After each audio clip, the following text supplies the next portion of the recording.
This is the download from Sounds Profitable, the most important news from this week and why it matters to people in the business of podcasting. I'm Manuela Bedoya. And I'm Shreya Sharma. Today we cover potential new IAB standards are revealed, advertisers reflect on a year of iOS enforced privacy, and Facebook is losing the confidence of its customers. Let's get to it.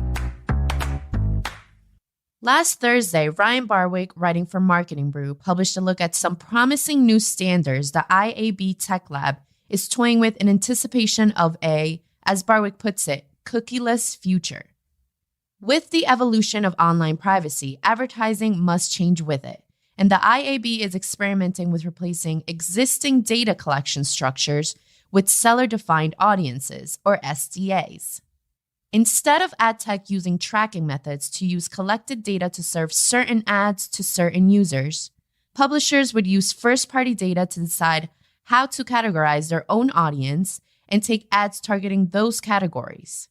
Quoting the article, using this data, SDAs would theoretically let publishers place their audiences into groups, whether by behavior or interest, which would then be shared with the advertisers to help them run targeted programmatic ads.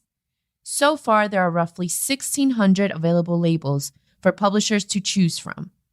End quote.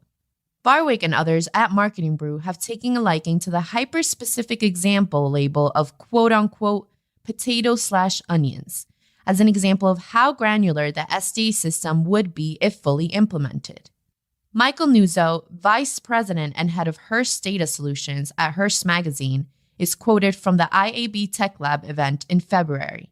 Quote, "It's a very positive indication that publishers are gaining more control in the open web. We were only seen as supply. Now we're seen as supply, identity partners, as well as data providers, and that's an exciting shift." End quote. This signals a significant boon for podcasting. The IAB has created a world where podcast producers determine their audiences and present them to advertisers. An open world with power in the hands of producers is a good thing.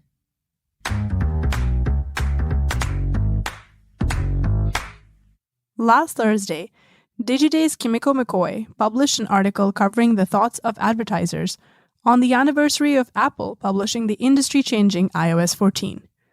In this last year, Apple's crackdown on in-app tracking upended the digital advertising industry, and it crippled advertisers' ability to know whether their mobile ads were actually working. It forced them to look elsewhere to spend their dollars. iOS 14, along with other similar privacy-boosting offerings from web browsers and Android devices, changed the game. Platforms reliant on the old buffet of collectible data have had issues adjusting, as we'll cover in a Facebook-heavy story shortly. But those 12 months of acclimating to these shifts have made it clear to media buyers that Apple's ATT is an attribution problem, not an advertising one. In other words, the effectiveness of advertising hasn't gone away as a result of it being harder to track people, but it has become more difficult to know how effective those ads are. McCoy's reporting paints a promising picture. Every step the industry takes in this direction is a glowing endorsement for podcasting. While the rank and file are just now dealing with tricky attribution, this industry has been successfully serving ads with tricky endgame attribution for the better part of a decade.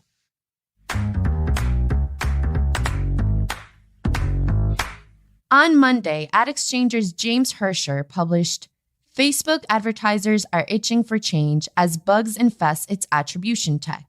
The piece begins with an anecdotal story of a marketer beset with costly glitches in the aging platform's ad tech. Things don't get much better for Meta from there. Quoting the article, "Facebook is heads down trying to fix the ad platforms as gears and springs fly out of it like a cartoon pocket watch." End quote. Facebook faces huge troubles as its advertising empire built on a tracking pixel now has to operate in a world where said pixel can immediately report back data on a user browsing outside websites. Instead of instantaneous, granular updates, Facebook ad tech operates in batch updates once every few days. Quote, "Facebook's consistent response has been to be patient and, well, to slow down. In February, Facebook acknowledged that it was still underreporting attribution, but said it had cut the error margin from 15% to 8%. Says who? End quote. Walled gardens, especially Facebook, are starting to show cracks in their foundations and are losing the faith of buyers as they struggle to course correct for industry-wide changes.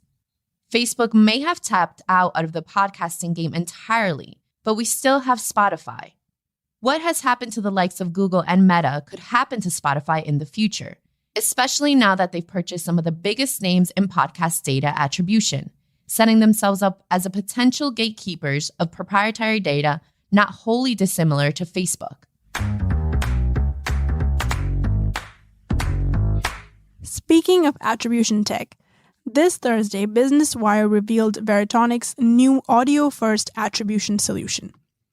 Exact details are thin on the ground in the press release, but Veritonic is confident its new attribution solution, which is simply called Attribution, will be an advertiser's best friend. Here's a quote from Veritonic CEO Scott Simonelli.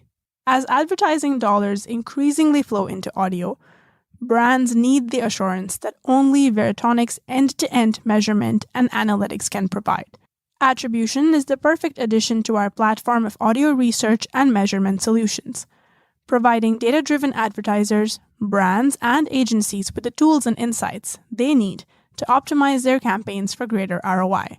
End quote. The press release promises that attribution will do the basic ad tech things one would expect, like tracking potential customers when they land on a campaign's URL until they either leave or purchase the relevant item. It's nothing too flashy or industry-shattering from a technology standpoint, but the important context to consider is that Veritonic did become the first company to get to market since Spotify's acquisition of Chartable and Podsights. Spotify created a power vacuum in reliable third-party attribution. Now companies are stepping up to fill that gap.